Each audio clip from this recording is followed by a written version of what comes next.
Hello dear students. तो देखिए, last lecture में हमने हमारे चैप्टर कॉम्प्लेक्स कंपाउंड में बात की थी अबाउट कोऑर्डिनेशन नंबर 4 और कोऑर्डिनेशन नंबर 6 के लिए। ठीक है, कैसे आपके कोऑर्डिनेशन नंबर 4 और कोऑर्डिनेशन नंबर 6 के लिए जो आपके कॉम्प्लेक्स फॉर्म होते हैं उनकी जियोमेट्री क्या होती है, ठीक है, उनका हाइब्रिडाइजेशन क्या होता है, ठीक है, वो सब हमने देख लिया था। ठीक है, वही दो आपके इंपॉर्टेंट केस होते हैं। ठीक है, कोऑर्डिनेशन नंबर 4 और 6 वाले। ठीक है, आज हम पढ़ते हैं आपका कोऑर्डिनेशन नंबर 5 के लिए कौन कौन से आपके कंपाउंड्स होते हैं। ठीक है ना, देखिए कोऑर्डिनेशन नंबर अगर हम 5 की बात करें, ठीक है, आपका कोऑर्डिनेशन नंबर आपका अगर 5 हो तो आपके दो टाइप की ज्योमेट्री फॉर्म होती है यहाँ पे। एक होती है आपकी sp3d और एक होती है आपकी dsp3। ठीक है, आपकी जो हाइब्रिडाइजेशन दो टाइप का रहेगा। ठीक है, जो जियोमेट्री होती है आपकी ट्राइगोनल बाइपिरामिडल रहती है, ट्राइगोनल बाइपिरामिडल ही रहती है। ठीक है ना, उसमें कोई दिक्कत नहीं है। ठीक है, इसका अगर हम एक एग्जांपल देखें तो एग्जांपल हम देख सकते हैं FeCO5। ठीक है, CO आपका न्यूट्रल लिगेंड है। ठीक है, कोई चार्ज नहीं है। Fe आपका जीरो ऑक्सीडेशन स्टेट पे। ठीक है, आयरन का अगर हम इलेक्ट्रॉनिक कॉन्फ़िगरेशन देखें तो वो होता है आपका 3d6 4s2। ठीक है, ये आपका 3d सीरीज है 1 2 3 4 5। ये आपकी 4s और ये है आपकी 4p 1 2। ठीक है, 3। ये आपकी 3d, ये आपकी 4s और ये आपकी 4p। ठीक है, 6 इलेक्ट्रॉन है 1 2 3 4 5 6। एस में 2 इलेक्ट्रॉन है 1 2। ठीक है, CO आपका स्ट्रॉन्ग फील्ड लिगेंड है। स्ट्रॉन्ग फील्ड लिगेंड है तो आपकी पेयरिंग होगी तो 1 2। ठीक है, 1 2, यहाँ से 2 इलेक्ट्रॉन निकल के 1 2। ठीक है ना, तो यहाँ पे बहुत सी बार कभी कभी स्टूडेंट को कन्फ्यूजन भी होता है कि 3D में तो चलो ठीक है पेयरिंग हो गई, 4s के भी 3D में आ गए। तो ऐसा होता है क्यों? क्योंकि 3D और 4s में जो एनर्जी गैप होता है, एनर्जी डिफरेंस होता है, वो बहुत कम होता है। ठीक है ना, इनका एनर्जी लेवल जो होता है सेम होता है। ठीक है, लगभग ये आपके डीजनरेट ऑर्बिटल्स होते हैं। ठीक है ना, मैंने आपको बताया भी था एक बार, ये आपके क्या होते हैं, डीजनरेट ऑर्बिटल्स होते हैं जिनमें एनर्जी डिफरेंस बहुत कम होता है। ठीक है ना, इसलिए आपके 4s के इलेक्ट्रॉन भी कहाँ आ जाते हैं, 3D में आके पेयर हो जाते हैं। ठीक है, अब आपको कितने 5 वैकेंट ऑर्बिटल चाहिए। ठीक है, कोऑर्डिनेशन नंबर 5 है तो एक तो डी वाला, एक एस और 3 पी। ठीक है, यहाँ पे आपका हाइब्रिडेशन होगा DsP3, DsP3। ठीक है, और स्ट्रक्चर क्या होगी आपकी ट्राइगोनल बाइपिरामिडल। ठीक है, तो सिंपल है, इसमें कोई दिक्कत वाली बात भी नहीं है। ठीक है, इसे आप नोट कीजिए। फिर इसमें एक एक्सेप्शन भी आता है, वो भी मैं आपको बता देता हूँ। ठीक है ना, एक बार आप इसे नोट कीजिए। ओके, एक एक्सेप्शन है वो हम देख लेते हैं। अगर हम बात करें आपके NiCN5 3-। ठीक है, निकल के केस में यहाँ अगर हम कोऑर्डिनेशन नंबर देखें आपके निकल की तो +2 आती है। ठीक है, निकल होता है आपका 3d8 4s2।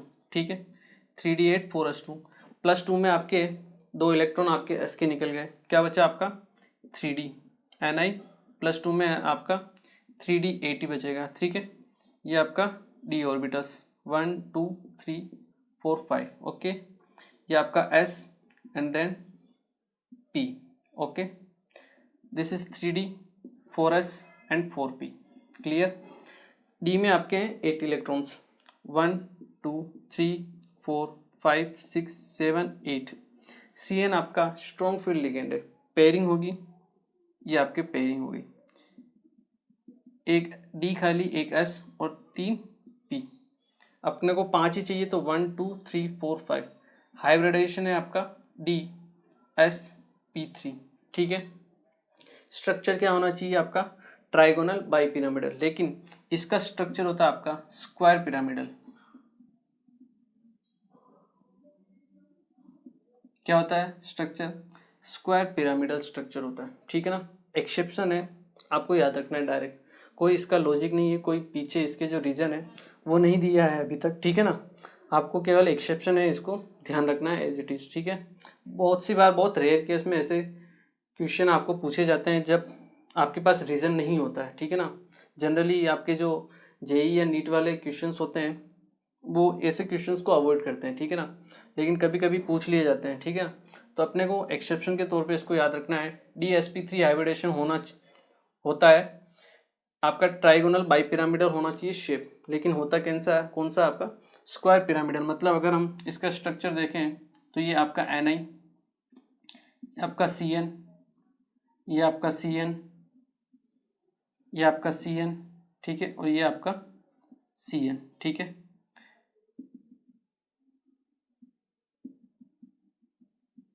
और एक आपका Cn, ठीक है। इस टाइप का आपका स्ट्रक्चर रहता है और ये रहता है स्क्वायर पिरामिडल शेप का। अगर आप देखोगे तो आपको दिखेगा स्क्वायर पिरामिडल शेप होता है इसका, ठीक है ना। कैसा शेप होता है? स्क्वायर पिरामिडल शेप होता है, ठीक है। ये चीज़ जो आपको ध्यान रखनी है, ठीक है। यहाँ पे निकल आपके +2 में है, ठीक है, बाकी सब Cn-। क्लियर है? याद रखना एक्सेप्शन के तौर पे आप इसको याद रख सकते हो, ठीक है। बाकी ऐसा इसमें कोई और एक्सेप्शन नहीं है, बाकी सब आपके नॉर्मली है, ठीक है। इसे आप नोट कीजिए, फिर हम इसके ऊपर बेस्ट आपके कुछ न्यूमेरिकल्स कर लेते हैं ताकि कोऑर्डिनेशन नंबर 4, 5 और 6 आपको तीनों का यूज केस आपको पता चल सके, ठीक है। एक बार आप इसे नोट कीजिए। ओके, तो ये 2 क्वेश्चन हैं जो आपको नोट करना है, ठीक है ना। इनको हम एक एक करके सोल्व करते हैं, ठीक है। क्वेश्चन नंबर 1 क्या कह रहा है, which of the following complexes have tetrahedral structure. Tetrahedral structure means आपका sp3 हाइब्रिडाइजेशन, ठीक है। देखिए कॉपर, फर्स्ट अगर ऑप्शन हम देखें Cu, आपका यहाँ देखोगे तो ऑक्सीडेशन स्टेट आएगा Cu2+, ठीक है। ये होता है कॉपर आपका 3d9 4s1, ठीक है। 2 गए मतलब 4s में से एक चला गया और ये आपका बचा है 3d8, ठीक है। ये केस हमने देखा था, ठीक है ना, एक्सेप्शन के लिए हमने देखा था, ठीक है ना। पेयरिंग तो होगी सी, यहाँ पे आपका जो हाइब्रिडेशन आएगा वो क्या आएगा आपका, ये आपके डी ऑर्बिटल्स 1 2 3 4, ठीक है। ये s, ये आपका p, ठीक है।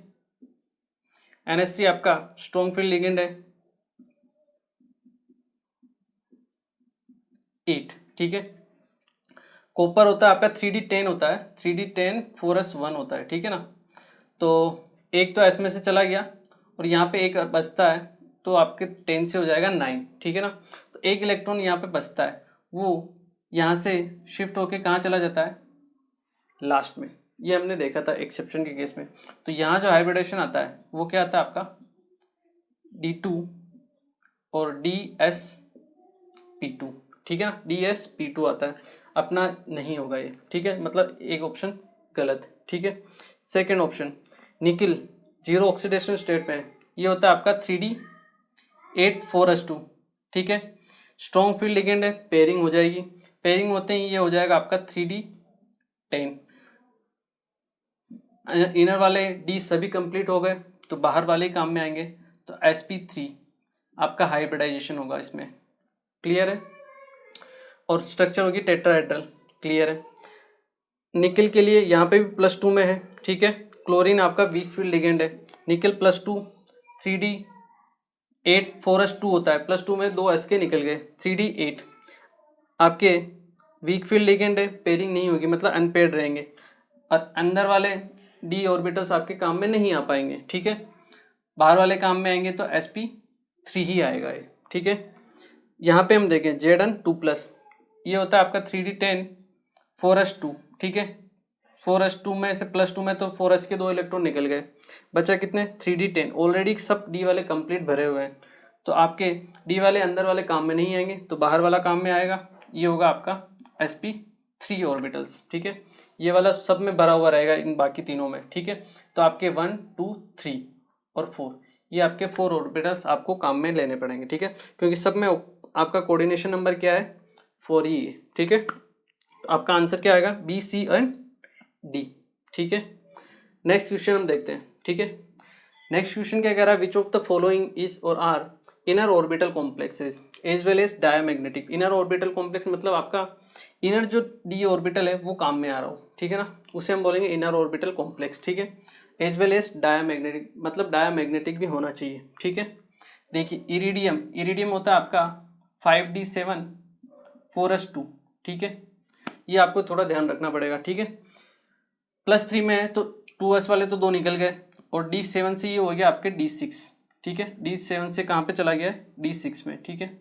अब आपने ये सोच लिया कि H2O है, वीक फील्ड लिगेंड है, तो आप गलत हो जाओगे, क्योंकि इरिडियम आपके 5D सीरीज का है, और मैंने आपको बताया था कि 4D और 5D सीरीज के लिए सारे के सारे लिगेंड किस तरह वर्क करते हैं, स्ट्रॉन्ग फील्ड लिगेंड, मतलब पेयरिंग होगी, तो 6 पेयर होके 3 में कन्वर्ट हो गए, ठीक है। बचेगा आपका D2sp3, क्योंकि 2 आपके ये काम में लेंगे, मैं आपको एक्सप्लेन कर देता हूँ टोटल पूरा, ठीक है ना। देखिए ये आपके पेयरिंग होगी 1 2 3 4 5, तो 1 2 3 4 5 6, ये D वाले काम में लेंगे, एक S वाला काम में आएगा, और एक आपके 3 P वाले काम में आएंगे, ठीक है। हाइब्रिडेशन क्या होगा आपका D2sp3, ठीक है।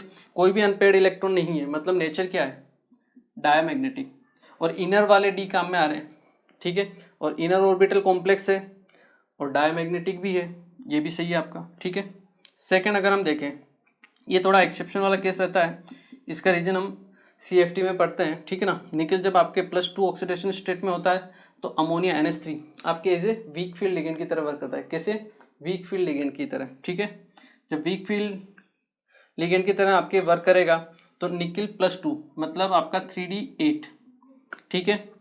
वीक फील्ड में आपकी पेयरिंग नहीं होगी, मतलब डी आपका इनर वाला काम में नहीं आएगा, बाहर वाला डी काम में आएगा, तो मतलब आउटर ऑर्बिटल कॉम्प्लेक्स बनेगा, इसलिए ये आपका आंसर रॉन्ग होगा, ठीक है। इसमें हम देखें क्रोमियम फिर से आपका +3 ऑक्सीडेशन स्टेट में आएगा, ये होता है आपका 3D5 4s1, ठीक है। +3 में S से 1 चला गया, और 3D5 से 2 चले गए, तो 3D3 बचा है, ठीक है। स्ट्रॉन्ग फील्ड लिगेंड है, ठीक है, कोई दिक्कत नहीं है, बट 3D3 है, तो आपके डी में आपके 2 ऑर्बिटल्स काम में बचे हुए रहेंगे, ठीक है। तो यहाँ इसका हाइब्रिडेशन क्या आएगा आपका D2sp3 आएगा, ठीक है। मैंने आपको बताया था 1 2 और 3, D1 D2 D3, उसमें पेयरिंग नहीं होती है, ठीक है। तो आपके D2sp3 इसका हाइब्रिडेशन होगा, और नेचर में आपके पास अनपेयर्ड इलेक्ट्रॉन है, तो आपका नेचर तो पैरामैग्नेटिक होगा, तो गलत हो जाएगा, क्योंकि अपने को डायमैग्नेटिक चाहिए, तो ये भी आपका ऑप्शन गलत होगा, ठीक है। ये चीज़ आपको ध्यान रखनी है, गलत है, ठीक है। नेक्स्ट अगर हम देखें आपके fourth option, that is cobalt, आपका +3 ऑक्सीडेशन स्टेट में 3D7 4s2, ठीक है, 3D7 4s2 में रहता है, ठीक है। +3 में तो S से 2 निकल गए, और फिर से ये हो गया आपका 3D6, स्ट्रॉन्ग फील्ड लिगेंड है, ठीक है। 3D6 का केस है, स्ट्रॉन्ग फील्ड लिगेंड है, पेयरिंग होगी, सेम टू सेम केस, वापस आपका हाइब्रिडेशन क्या होगा D2sp3, और पेयरिंग हो गई तो नेचर क्या होगा आपका डायमैग्नेटिक, ठीक है। तो ये आपका ऑप्शन करेक्ट है, A और D आपका ऑप्शन क्या होगा, बिल्कुल करेक्ट होगा, ठीक है। तो हो सकता है थोड़ा बहुत टफ रहा होगा, ठीक है ना, थोड़ा बहुत टफ रहता है स्टार्टिंग में, ठीक है ना, लेकिन जैसे जैसे आप आगे बढ़ते जाओगे, CFT भी एक बार क्लियर हो जाएगी ना, तो आपको ये न्यूमेरिकल्स और ज़्यादा अच्छे से समझ में आएंगे, ठीक है ना। इनको नोट कीजिए, फिर हम इसके ऊपर बेस्ट कुछ और न्यूमेरिकल्स भी ट्राई करते हैं। ओके, तो नेक्स्ट क्वेश्चन हम करते हैं, ठीक है ना। क्वेश्चन क्या है, among the following complexes which are diamagnetic in nature, ठीक है। ये जो आपके कॉम्प्लेक्स है, ठीक है, इनमें से कौन कौन से आपके डायामैग्नेटिक है नेचर में, ये आपके 4 ऑप्शन है, ठीक है। आप वीडियो को पॉज करके ट्राई भी कर सकते हो, कोई दिक्कत नहीं है, ठीक है। स्टार्ट करता हूँ मैं, ठीक है। यहाँ अगर आप देखोगे K3FeCN6 K+1 रहेगा, यहाँ पे 3- आएगा, ठीक है। यहाँ से आयरन का ऑक्सीडेशन स्टेट आएगा +3, ठीक है। आयरन होता है आपका 3D6 4s2, ठीक है, +3 है, ठीक है। +3 में से आपके 2 तो S में से चले जाएंगे, एक D में से जाएगा, तो ये बन जाएगा आपका DD 3D5। CN strong field ligand है, पेयरिंग होगी आपके, ठीक है ना। फिर भी आपके पास एक अनपेयर्ड इलेक्ट्रॉन तो बचेगा, क्योंकि 5 है, एक तो बचेगा, मतलब नेचर क्या होगा इसका, पैरामैग्नेटिक। अपने को केवल नेचर ही देखना है, ठीक है ना, उसके अलावा कुछ नहीं देखना है। अपने को डायमैग्नेटिक जो है उनके बारे में हमें देखना है, ठीक है। देखिए सेकंड हम देखें कोबाल्ट, ये Cl- होगा, इसको बैलेंस करने के लिए यहाँ पे +2, ठीक है। कोबाल्ट का ऑक्सीडेशन स्टेट है आपका +2, ठीक है। कोबाल्ट होता है आपका 3d7 4s2, 3d7 4s2, ठीक है।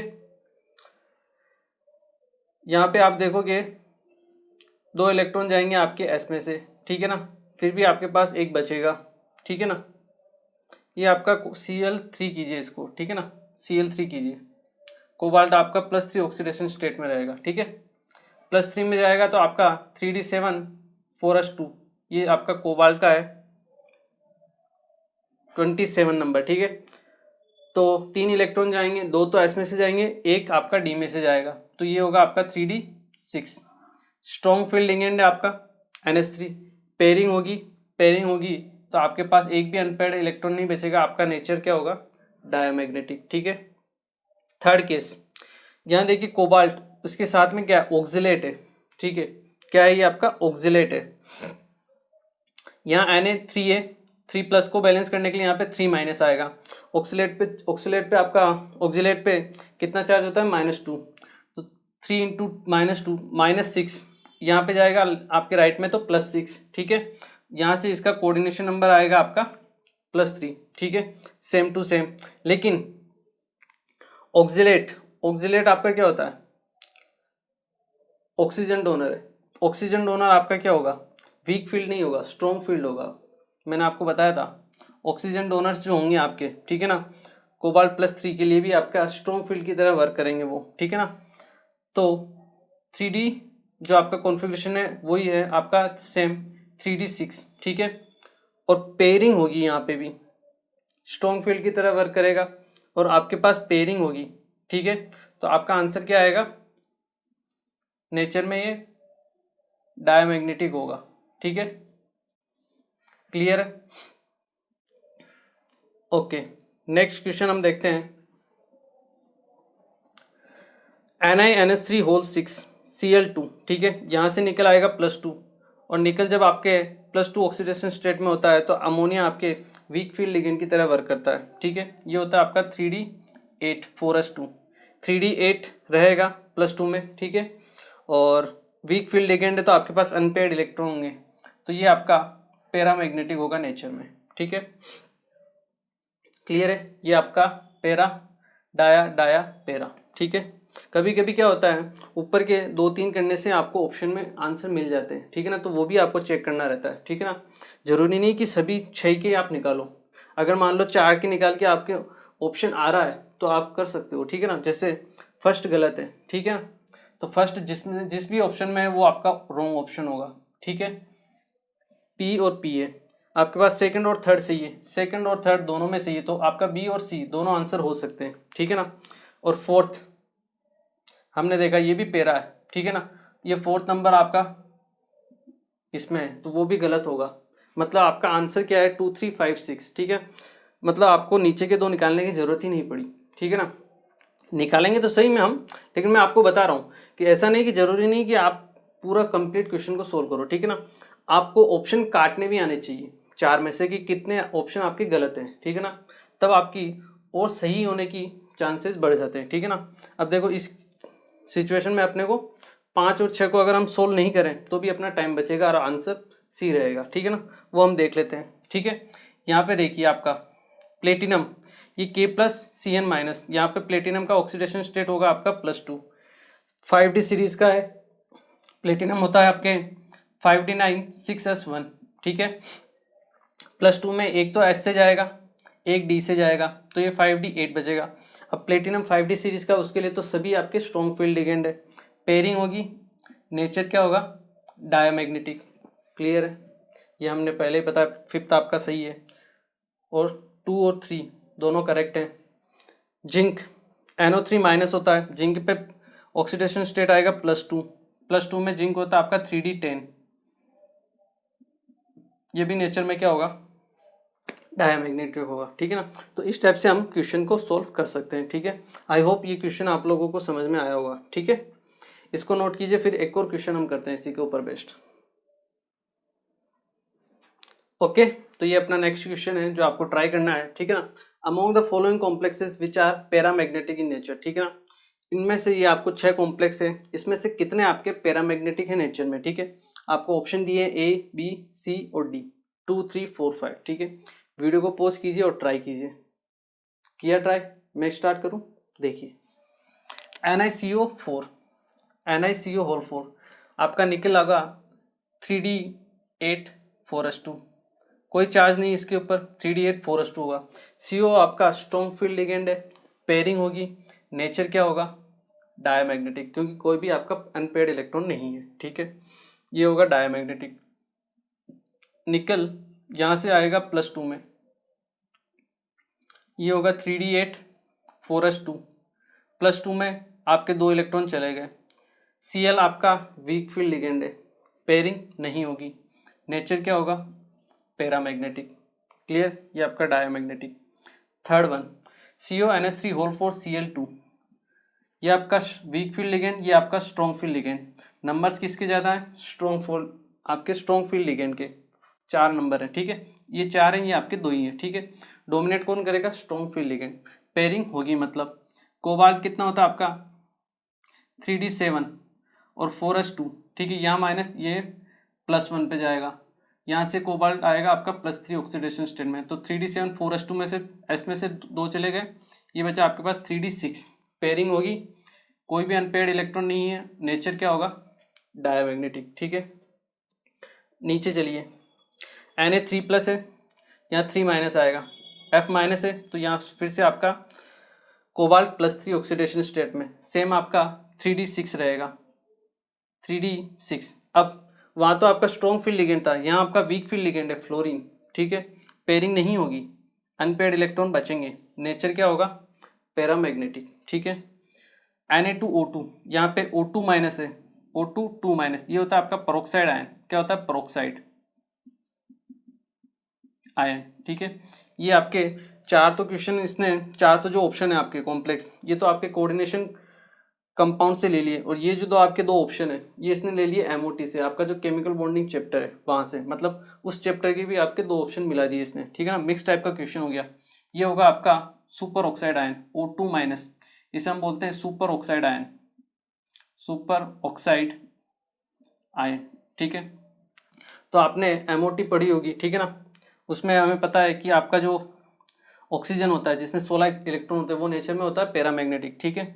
उसमें हम जो फीलिंग करते हैं, कैसे करते हैं, लास्ट में भरते हैं हम 1-2-2-1 इस शेप में, ठीक है ना।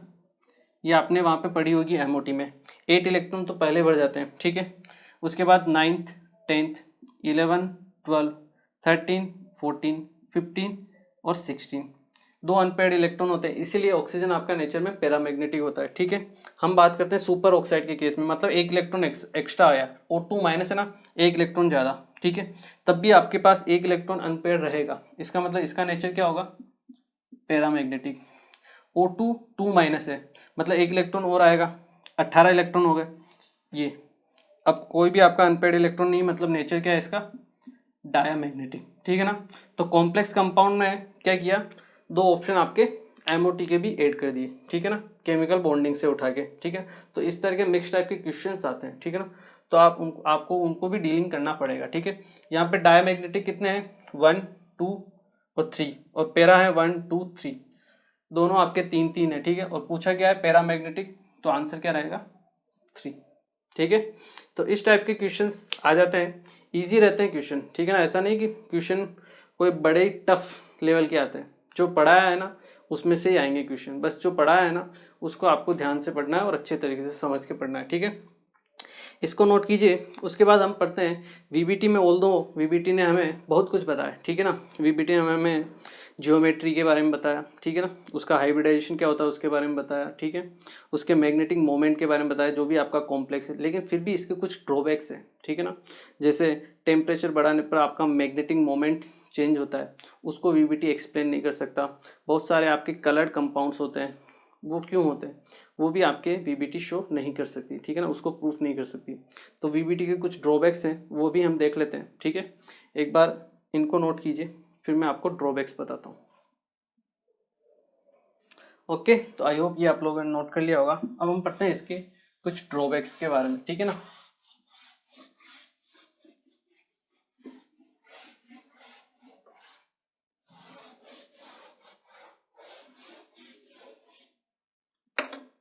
Drawbacks of VBT.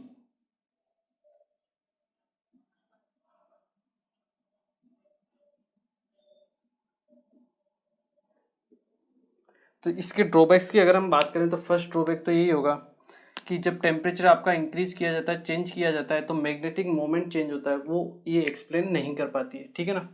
तो हम लिख सकते हैं इट डजंट और it does not explain the variation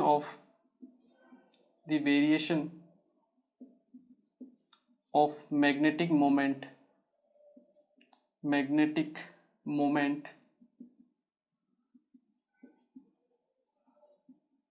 with temperature। Temperature के साथ क्या वेरिएशन होता है उसको ये एक्सप्लेन नहीं कर पाती, ठीक है। इसके अलावा जो आपके कलर्ड कंपाउंड्स होते हैं, क्यों फॉर्म होते हैं, वो क्यों बनते हैं, वो भी आपका वीबीटी एक्सप्लेन नहीं कर पाती है। तो ये पॉइंट भी हम लिख सकते हैं, it does not explain the colored complexes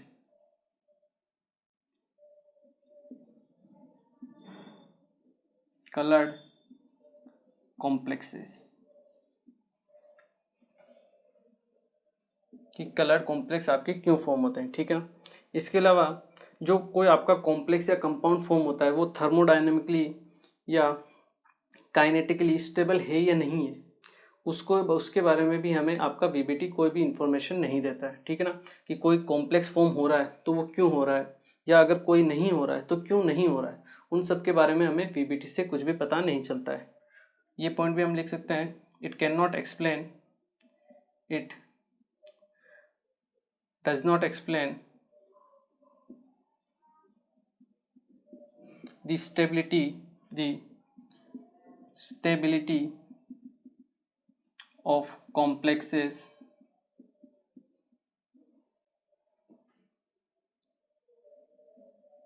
with thermodynamically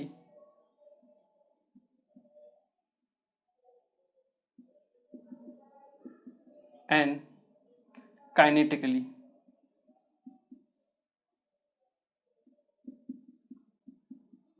ठीक है ना। It does not explain the stability of complexes with thermodynamically and kinetically, ठीक है।